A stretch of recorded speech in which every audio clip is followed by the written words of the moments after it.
ഞാൻ ഈ committee team എന്ന് വിളിച്ചുള്ള കളിയാക്കലൊക്കെ നിർത്തിയിട്ട് കാലം കുറെ ആയതാ. പക്ഷെ എന്താ ചെയ്യുക, അവര് കമ്മിറ്റി ടീം തന്നെടേ, അതിനകത്ത് യാതൊരു മാറ്റവും ഇല്ല.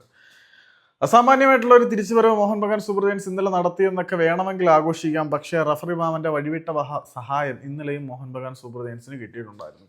പുതിയൊരു ഊർജ്ജവുമായിട്ട് ഇത്തവണ ഇന്ത്യൻ സൂപ്പർ ലീഗിൽ പോയിന്റ് പട്ടികയിൽ മുകളിലേക്ക് കുതിച്ചുകൊണ്ടിരുന്ന പഞ്ചാബ് എഫ്സിയെ വലിച്ചു താഴെയിട്ട് പോയിന്റ് പട്ടികയുടെ തലപ്പത്ത് കയറി ഇരിപ്പുറപ്പിക്കാൻ മോഹൻ ബഗാൻ സൂപ്പർ ജയൻസിന് ഇന്നലത്തെ കംബാക്ക് വിക്ടറിയോടുകൂടി കഴിഞ്ഞു എങ്കിൽ പോലും അവിടെ റഫറിയുടെ ചതിയുടെ ഒരിക്കലും മായാത്ത പാപക്കറ വളരെ വ്യക്തമായിട്ട് പുരണ്ടിട്ടുണ്ട് എന്ന് പറഞ്ഞാൽ അതിനെ ആർക്കും കുറ്റം പറയാൻ പറ്റില്ല. നിരവധി തവണ ഇന്നലെ റഫറിയുടെ ഭാഗത്തു നിന്നും പക്ഷപാതപരമായിട്ടുള്ള തീരുമാനങ്ങൾ ഉണ്ടായിരുന്നു.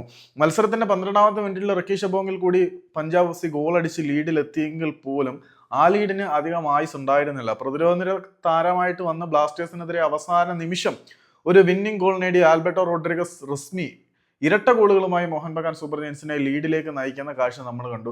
പിന്നീട് 64ാമത്തെ മിനിറ്റിൽ ഒരു പെനാൽറ്റി സ്പോട്ട് കിക്കിലൂടെ ജെമി മക്ലാരൻ മറ്റൊരു ഗോളും കൂടി നേടി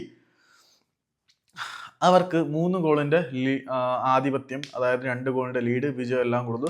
അതിനിടയിൽ ബ്ലാസ്റ്റേഴ്സിന്റെ ആരാധകർക്ക് വേണമെങ്കിൽ സന്തോഷിക്കാം. കാരണം ഇന്നലെ 51ാമത്തെ മിനിറ്റിൽ എസക്കിയേൽ വിദ്യാൽ റെഡ് കാർഡ് കണ്ട് പുറത്തു പോയതോടുകൂടി അടുത്ത മത്സരം ബ്ലാസ്റ്റേഴ്സിനെതിരെ പുള്ളി കളിക്കില്ല.